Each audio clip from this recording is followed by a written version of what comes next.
Your Excellency, the President of the Republic of Kenya and Commander-in-Chief of the Kenya Defense Forces, His Excellency, the Deputy President, my leader in Parliament and my boss, the Speaker of the National Assembly, the Speaker of the Senate, my party leader, Dr. Oburu Oginga, and my friend, the Chair of the Council of Governors, Hamjambo.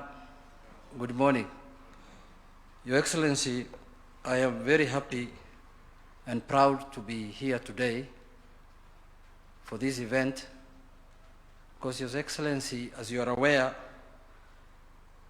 in the history of this country, I don't think there is any party, political party, that has faced the brunt of human rights violations than my party, ODM. Your Excellency, I come from a party that has faced the brunt of injustice and human rights violations, and I also come from a region that has also faced the brunt of human rights violations, Your Excellency. I'm now an old man, but I've spent the lower part of my life demonstrating, Your Excellency. We have been demonstrating from when I joined the demonstration was in 2003. 2002, I was 24 years old. Then I found you on the way in 2007. Then you detoured, you left us there, still continuing demonstrating. Then we continued with the demonstration in 2013. We continued in 2017. One of the incidents, Your Excellency, that I cannot forget is after the elections of 2017. I went to receive my late party leader at the airport. He was coming back from overseas trip. And Your Excellency, we were in a convoy. That time, even the Speaker was part of, before he detoured also, was part of that journey. So, Your Excellency, when we left the airport, and we were doing a peaceful demonstration, as we said, and we came from the airport, we came through Mombasa Road, then we joined Likoni Road. Between Likoni Road Junction and Landis Road, Apollo Saka Road, Your Excellency, risasi ililia. We lost 17 people there on the spot, Your Excellency. There are pictures. I remember I went with my former party leader to the city mortuary one time, Your Excellency, and those photos are there. I have them in my records. And we had 40 coffins in one day, Your Excellency, sending them to where I come from, that part of the country. So, Your Excellency, I want to thank you sincerely from the bottom of my heart, because these problems have been there in the previous governments, but no one had the courage to accept that we need to address these issues of human rights violations, other than yourself, Your Excellency. I was privy and part of discussions between you and my former party leader on this issue, Your Excellency. There was the report of the NATCO that was presented to you. There was the report of the 10-point agenda. Many people never believed that those reports will be implemented. But today we are here implementing the NATCO report and implementing the 10-point agenda. When my party leader came to see you over this matter, Your Excellency, you never hesitated. I was present, I must say. You said, this is one issue that we must address as a country, and I will be on the forefront to make sure that it is implemented. And I am sure where he is today, because I know how close this matter was to his heart. I know wherever he is, Your Excellency, he is very happy. But what pains me also politically, Your Excellency, is the people who perpetuated these evil, things are today the reformists of the country. They are the defenders of human rights. That is what pains me also. You see, people who we lost Pendo in their hands are today the defenders of human rights in our country, and they want us to listen to them. So let's give Kenyans a break. Let's be honest with Kenyans, and let's accept our sins. I know whom we used to complain about when I was in the street. And today is the same person who's telling me, I'm reforming this country, I want to win this election and defeat this government so that I can reform this country, I'm a human rights defender, and we know each other. We have been around for some time now. That is why we look as a party this time more intelligent than we used to be. Tumesoma watu. So, Your Excellency, when this matter came up and you graciously accepted that we need to implement the 10-point agenda, many people did not believe. I know even some of the people now who are shouting to my party outside there never believed that the 10-point agenda will be implemented. They thought with the death of my party leader, that will be the end of the 10-point agenda. But today we are here. And I'm happy when this issue came up from our party, Your Excellency. You know, we have donated many experts to you as a party. My party leader identified the professor from upstate New York, Harvard trained, to spearhead this matter on our behalf as a party.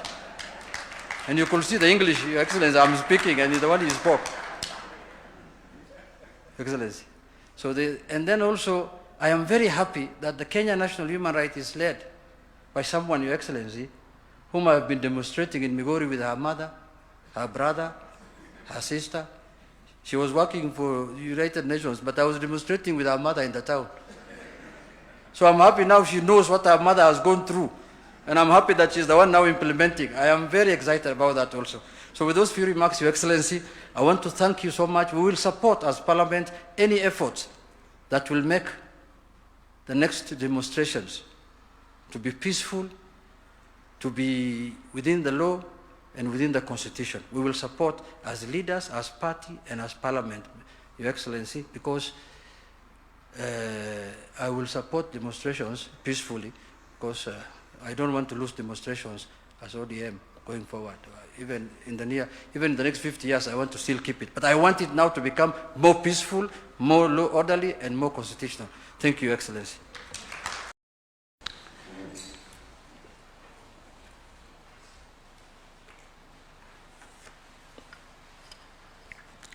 Distinguished guests, Excellencies,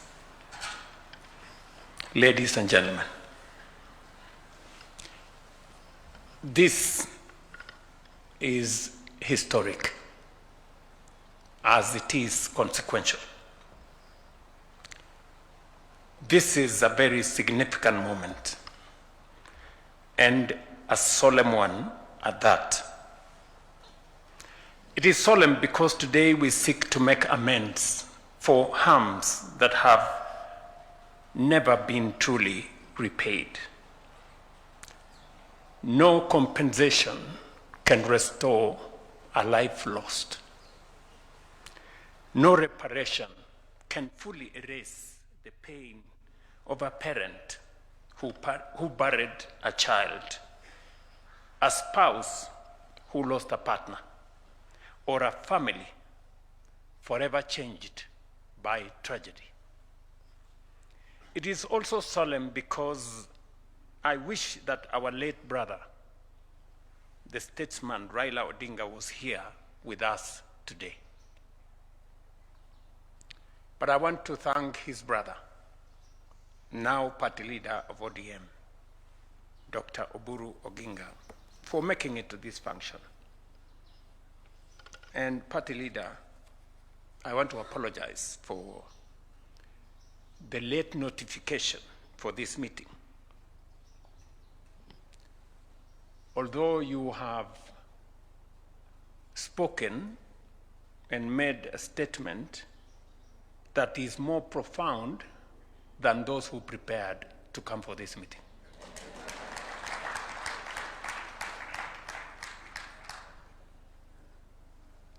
This is one of the commitments we made to the Kenyan people. It was born out of a shared conviction that Kenya could not continue traveling the same painful road, generation after generation, protest after protest, tragedy after tragedy. Today, we take an important step towards fulfilling that commitment. I am happy that the Honorable Oburu Odinga is here to represent my late brother, the Honorable Raila Odinga. Many have spoken about these issues over the years. Many have acknowledged the pain. Many have promised action.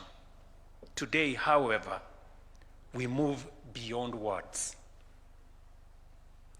I stand here pleased that we have reached this milestone, saddened by the circumstances that have made it necessary, humbled by the trust placed in us by victims and their families, and optimistic that this marks the beginning of the end of a painful chapter in our national life. Our country has been undergoing profound socio-economic and political transformation. Across Kenya, citizens have consistently expressed a desire for a future that is more just, more inclusive, and more responsive to their aspirations. Never before, however, have Kenyans expressed such a deep and widespread yearning for change and renewal. That yearning is legitimate, it is democratic, and it is protected by the Constitution.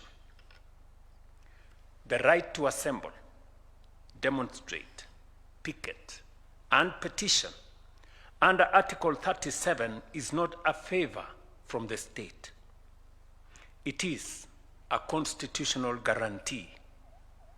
It is one of the freedoms that define us as a democratic nation. Yet, we must also confront an uncomfortable truth. For far too long, whenever Kenyans have exercised these rights, too often the outcome has been violent, injury, loss of life, destruction of property, bitterness, and division. Families have buried loved ones. Young people have carried physical and emotional scars. Businesses have been destroyed. Police officers have been injured. Communities have been left traumatized. We must also acknowledge a difficult reality. There has been instances where the response to public demonstrations has resulted in excessive use of force, violations of rights, and loss of life. Equally, there has been occasions when legitimate protests have been infiltrated by criminal elements, leading to violence, looting, destruction, and harm to both citizens and law enforcement officers. The truth is that whenever this cycle unfolds, Kenya loses, citizens lose, families lose, businesses lose, the police lose, and our democracy is diminished. Then, almost predictably, the blame game begins. One side points to police brutality. Another points to criminal elements and organized violence, to goons. Politicians trade accusations. Television studios fill with rage and outrage. The nation mourns, and then we move on, only to repeat the cycle again. Perhaps what is most painful is how easily the suffering of victims is sometimes reduced to political slogans. It is easy to exploit public grief for political gain. It is easy to seek headlines, applause, and partisan advantage.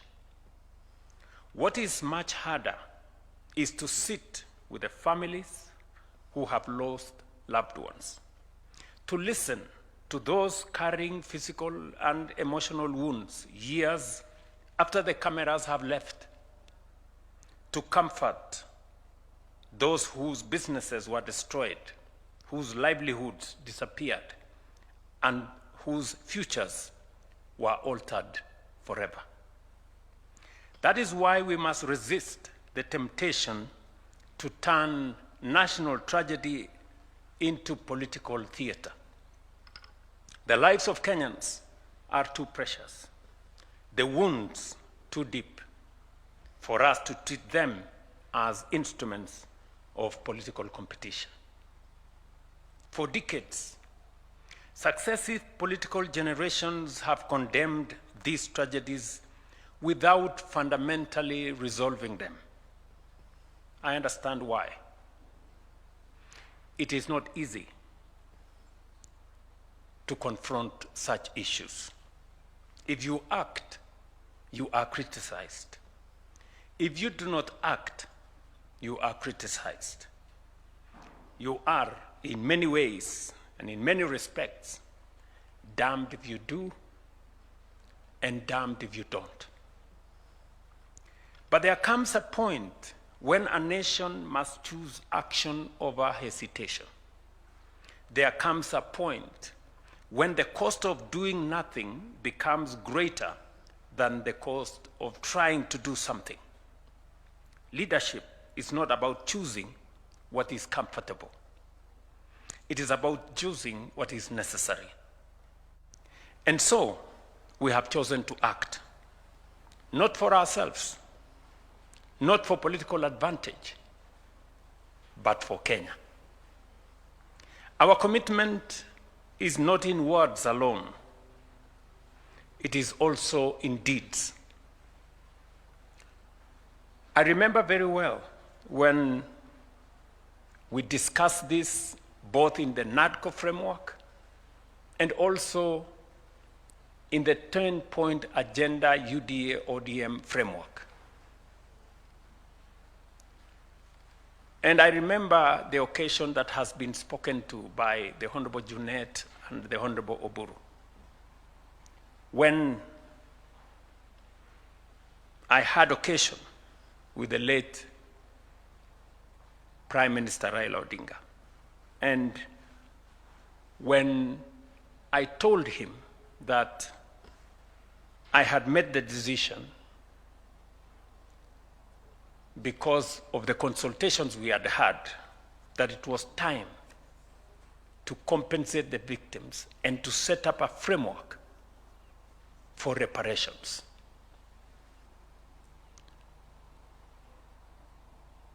And he encouraged me and he told me, Mr. President, this is the right thing to do.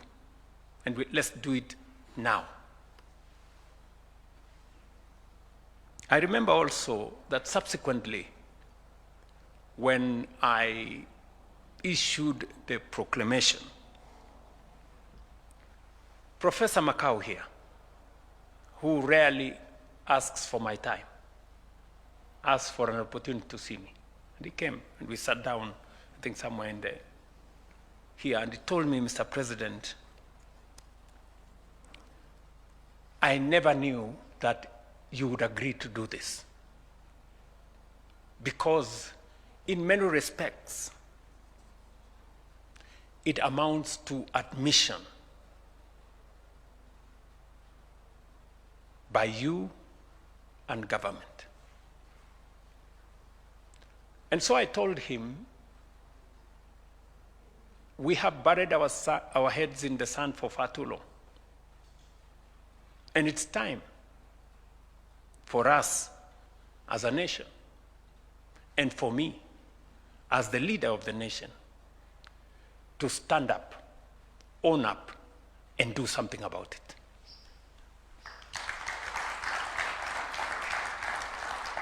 That is why, through Gazette Notice number 12002 of 2025 and other instruments, I set in motion the process of compensating victims of protests and public unrest. As part of that process, I appointed a distinguished panel chaired by Professor Makau Mutua, honoring a commitment that I had made together with my friend, the late former Prime Minister Raila Odinga, that we would not merely speak about this issue, but walk the journey to its conclusion. I tasked the panel with helping us confront a challenge that Kenya had carried for far too long, and with developing a framework that would place victims, justice, accountability, and national reconciliation at its center. Subsequently, the court directed that the framework be developed by the Kenya National Commission on Human Rights.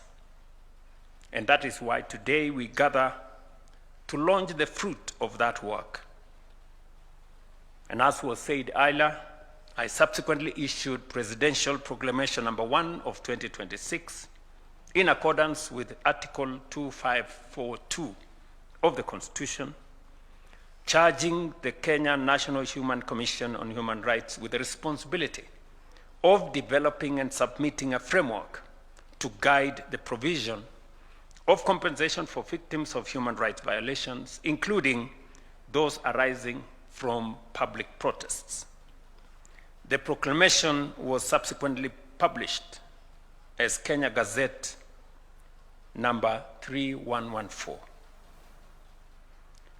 I wish to commend the Kenya National Commission on Human Rights for their dedication, wisdom, and patriotism in delivering this framework for compensation and reparations to victims of human rights violations during protests and picketing.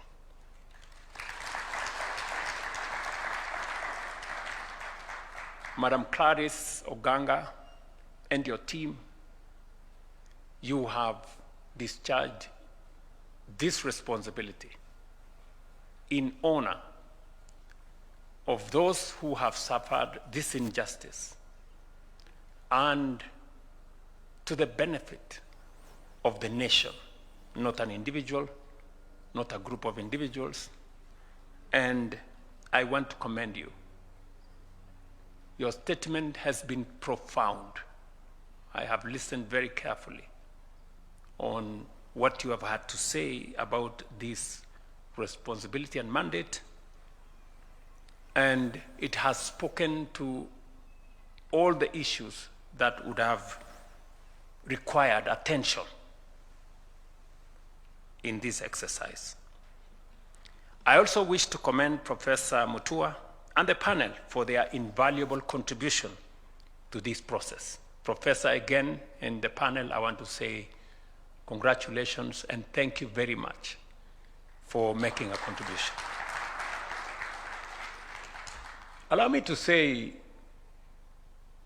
when the courts pronounce themselves on how this exercise should be carried forward, I got advice from different people. One group said the court, we should appeal this decision of the court.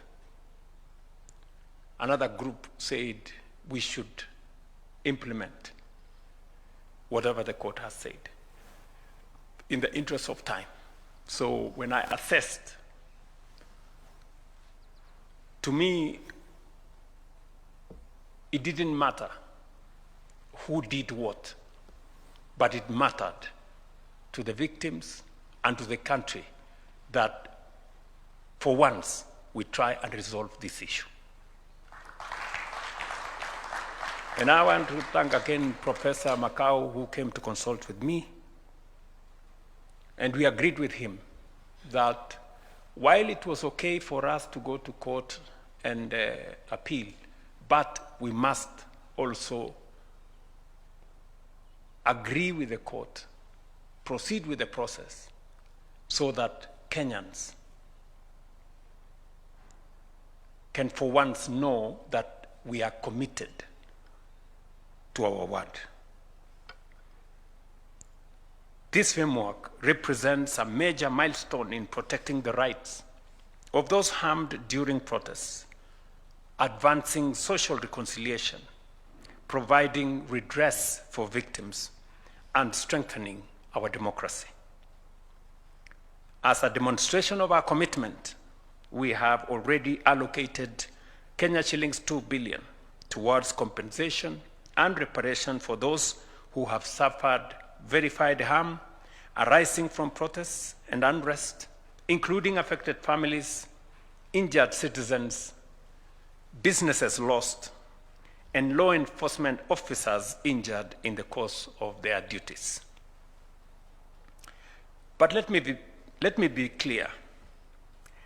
This is, as has been said by many, the beginning of the journey, not the end.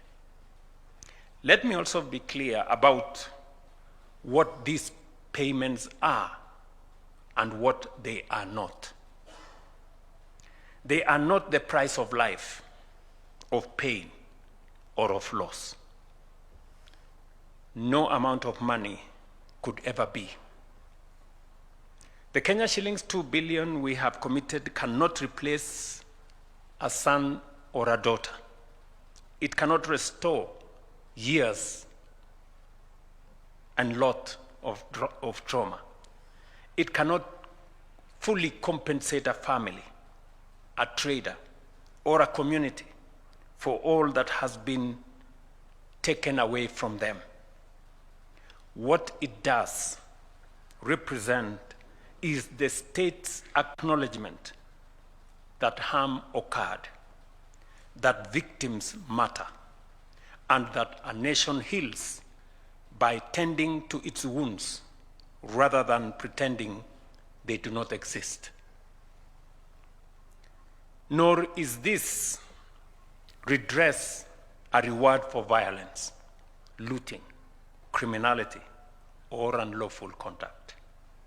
Neither should it be understood as a license for disorder on one hand, or excesses and violations of rights on the other. It is redress for harm suffered by citizens, an affirmation that the rule of law applies equally to everyone. And let no one mistake compassion for impunity. Compensation does not retire accountability. The law applies equally to the citizen and the officer, to the protester and the police. Where wrongdoing occurred, accountability must follow its proper course. I have come to see our country as a single body. It has many parts, and no two are alike. The hand is not the foot. The eye is not the ear. Yet all belong to one body and share one life. When a thorn pierces the foot, it is not the foot alone that suffers. The whole body stops to remove it. So it is with us. The young person injured in a protest, the trader who lost a lifetime's work to looting, the police officer hurt while keeping the peace, and the family mourning a loved one are not rival camps. They are all Kenyans. They are all part of one national body. When any one of them is wounded, Kenya is wounded. And a nation does not heal by choosing whose pain matters. It heals by acknowledging all suffering, pursuing justice for all, and committing itself to doing better. That is why this framework is only the beginning. The journey will be complete only when we achieve two other things. First, a comprehensive legal framework that fully operationalizes and protects the rights guaranteed under Article 37 of our Constitution. The right to assemble, demonstrate, picket, and petition peacefully.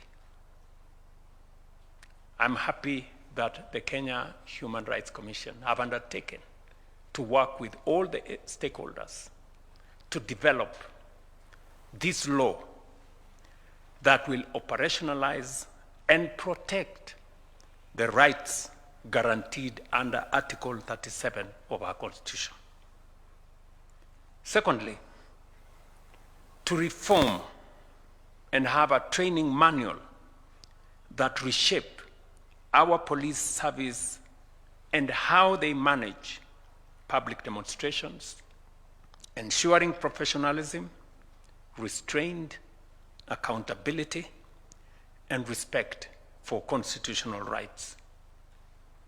Together, these reforms will strengthen the health of our democracy, because compensation, properly understood, is not an end in itself. Compensation addresses the consequences of past failure, but reform must prevent their recurrence. We must also recognize a new challenge of our time. Artificial intelligence and digital platforms have transformed how information is created, shared, and consumed, especially among young people. While these technologies have expanded access to information, created new opportunities for learning, innovation, and commerce, and enriched democratic participation, they can also be used and have been used to spread misinformation, manipulate public discourse, inflame tensions, and fuel unrest. We must therefore be firm that technology must serve truth, responsibility, and national unity, not deception, division, and violence. If we remain committed to this path, this framework will mark more than the compensation of victims. It will mark the beginning of the end of a painful chapter in our national life. A chapter in which demonstrations often ended in injury, loss of life, destruction, and division. A chapter that has burdened generations of Kenyans for far too long, and a chapter that this generation must now resolve. This, our generation. The future of Kenya cannot be one in which citizens fear exercising their constitutional rights.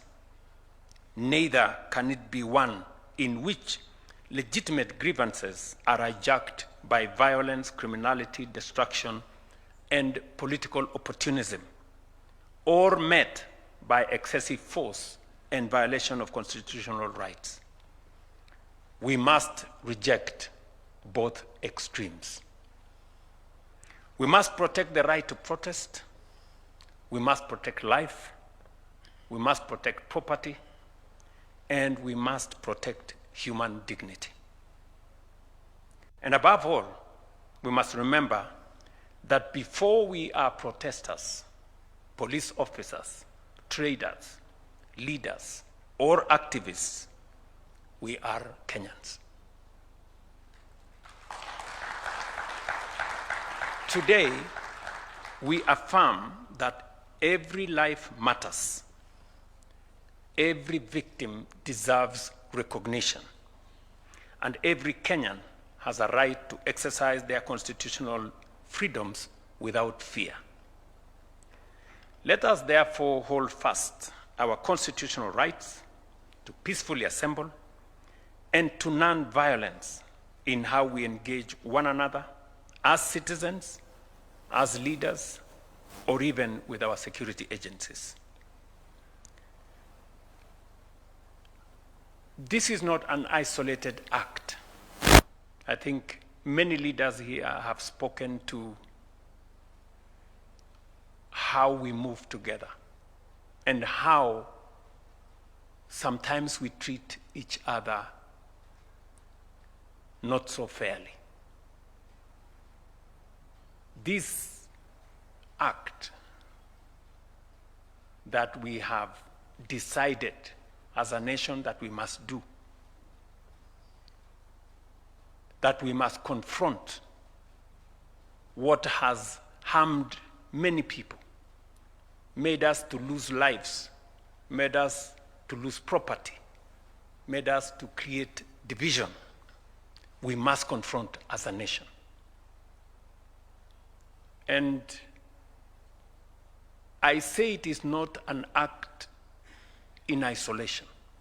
It is part of what we are rebuilding as a nation. And it goes beyond money.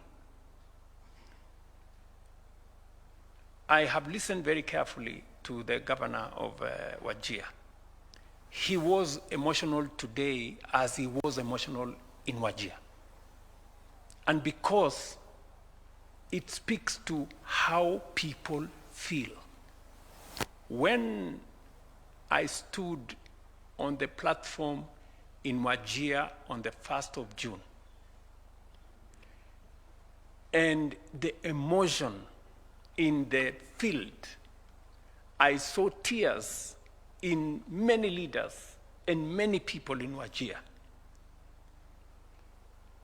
It made it look like it was a favor the state was doing for them, when actually it was their right to belong to Kenya, like everybody.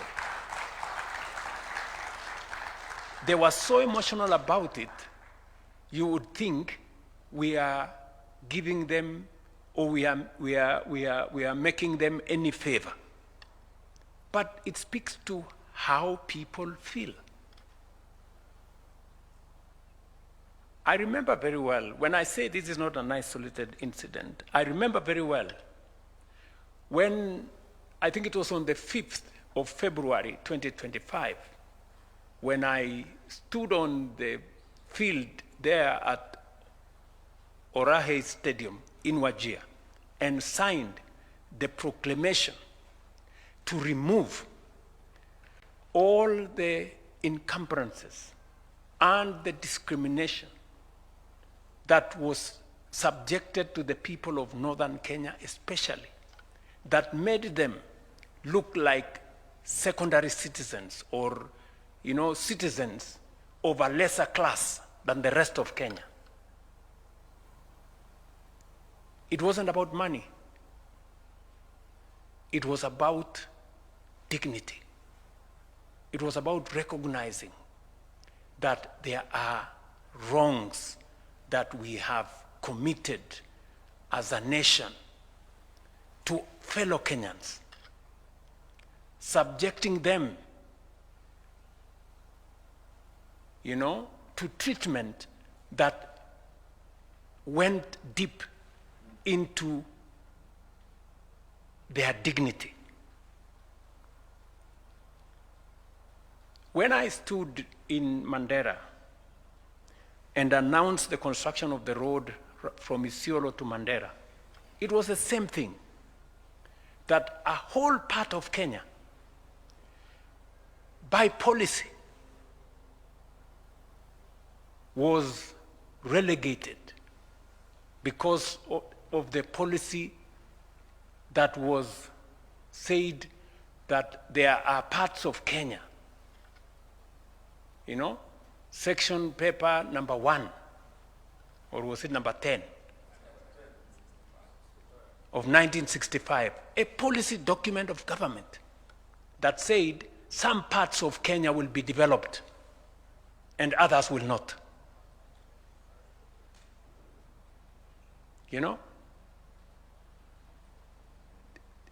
These are things people take for granted. But as a result of what was done by government, huge sections of Kenya, northern part of Kenya especially, was denied the opportunity to develop like the rest of Kenya.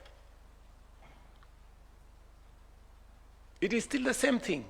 That's why I'm saying what we are doing today is part of correcting the injustices of the past. It is the same thing. When I stood 3 months ago in Mombasa and pronounced myself on what we are doing to redress the squatter problem in our coast region that has subjected millions of citizens to the indignity of being squatters, secondary citizens in their own country. They are treated lesser than other Kenyans. It is part of repairing our nation. I remember very well, and this is a good occasion for me to say, when I decided to appoint General Ogola, I was correcting the negative profiling of some of our communities, that there are positions that are reserved for some people and there are positions that can never be occupied by other people. An injustice and a stigma on a whole community. It needed to be corrected. And it is the same thing when it came to the formation of the broad-based government. I remember very well, my brother, the Honorable Raila Odinga, had a different opinion of who should be the Minister for Finance. And I remember I told him that, my brother, if there is one place I will defy you, is that I am going to appoint a person from Luo Nyanza to be the first Cabinet Secretary or Minister for Finance. Again, to correct a negative profiling of a whole community that they don't care about property. You know, property belongs to some people, the economy belongs to some. No. Listen, good people. And it is also the same reason why I have made the decision that development in Kenya is never going to be done again on account of which citizen has voted in which direction. That we are going to develop this nation equally, and every part of Kenya deserves a share of development like any other. That we are going to remove the mentality that there are those who have more shares than others. This is one nation. And finally, when we developed the bottom-up economic transformation agenda, it was also about correcting this nation. You know, there is a perception in Kenya that it is okay for people to be poor. There are people who are made to be poor. There are people who are made to stay in slums. And there are the rest of us. There are people who are supposed to remain jobless. There are people, do you know, for example, good people, when we talk about the people in slums, just explain to me how the rest of us here have houses that have 3, 4 toilets. There is a citizen in Kenya who doesn't have a toilet and has to pay to use a toilet, and it is supposed to be okay. How is that supposed to be okay? What kind of indignity do we make other citizens to go through? That there are people who become sick, but they cannot go to hospital. They will wait to die because they have no way of paying their way in hospital. And it's supposed to be okay. And then when we rally the country to carry everybody on board, that those of us who have a privilege to have, those of us who have a privilege to have a pay slip, to have a job, can extend our contribution so that we can carry the people in the slums along. We can carry those who cannot go to hospital along. You hear people say, we are defenders of the dignity of the pay slip. So, what about the indignity of being jobless? What about the indignity of suffering in a country that we are all supposed to belong? You know, these are things we must correct. And it doesn't matter, to me, the consequences. We must correct.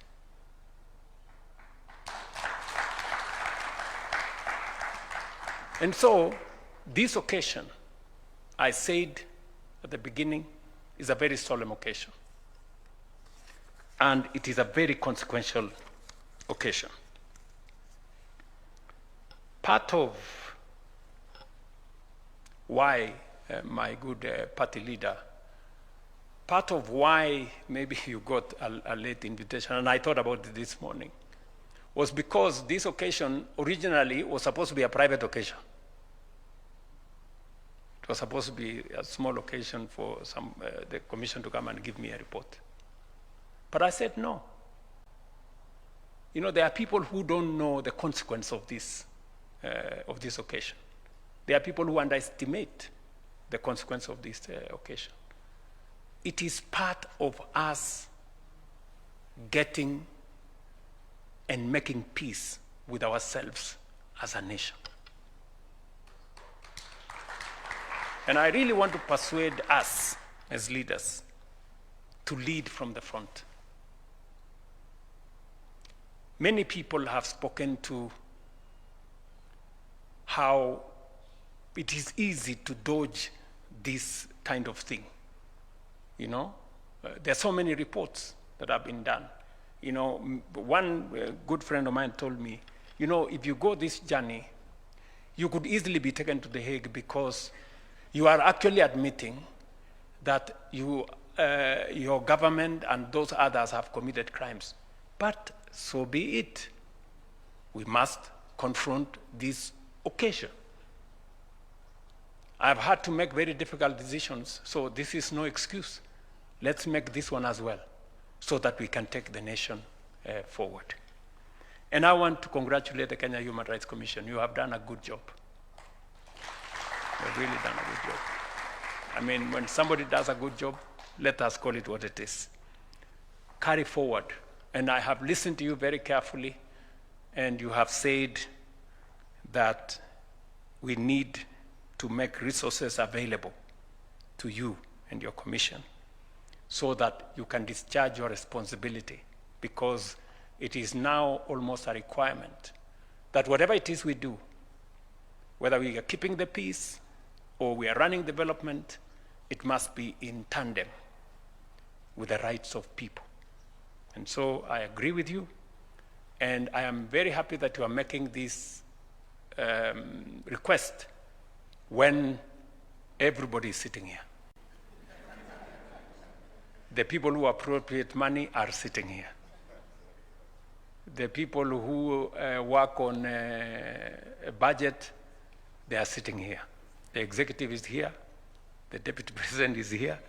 You are listening to what he has said. The leaders of majority, the leaders of minority, the people who run parliament, our speakers are here. I think the chair, Clarice, and her team deserve the request they have made. Yeah, and all of us will pull from wherever we can to make sure that this happens. As you are aware, this conversation we are having in Kenya is not an isolated conversation. It is the same conversation we will be having tomorrow in France. And we will be having tomorrow a conversation about fairness and about how we treat each other. We will be making, personally, I will be taking a very candid position that as a people, we do not want relationships with others based on dependency.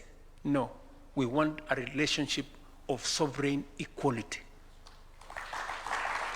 I will be taking the position tomorrow on a relationship not based on charity, aid, or assistance, but on mutually beneficial partnerships.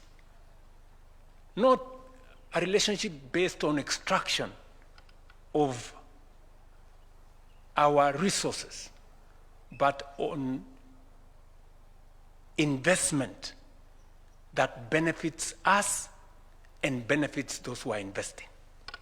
It is a conversation about relationships. How are we living together? We will be pitching for a different international governance and international financial architecture. One that recognizes everybody. You know, we have had a United Nations that exactly treats some as more equal than others. We are saying it is no longer tenable, it is no longer acceptable to have an organization that is not representative, that is not democratic, and that is not accountable.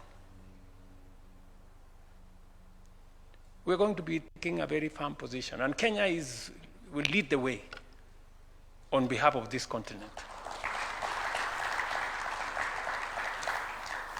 Because they say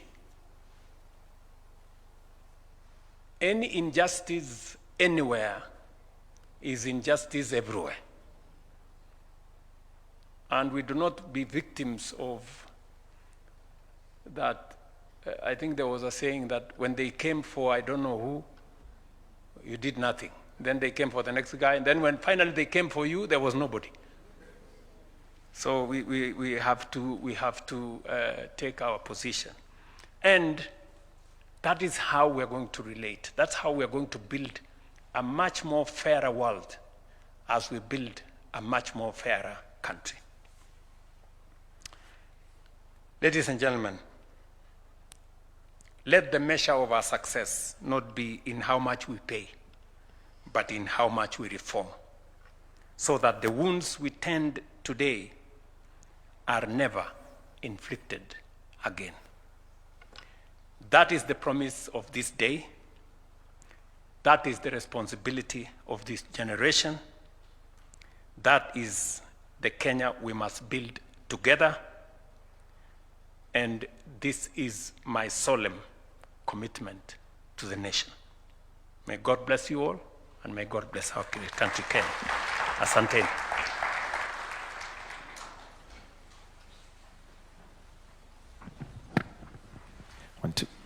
I know we're all standing, but this deserves another standing ovation and a clap, kindly. Thank you, Your Excellency. We'll all be upstanding to wind up now with the national anthem, the anthem.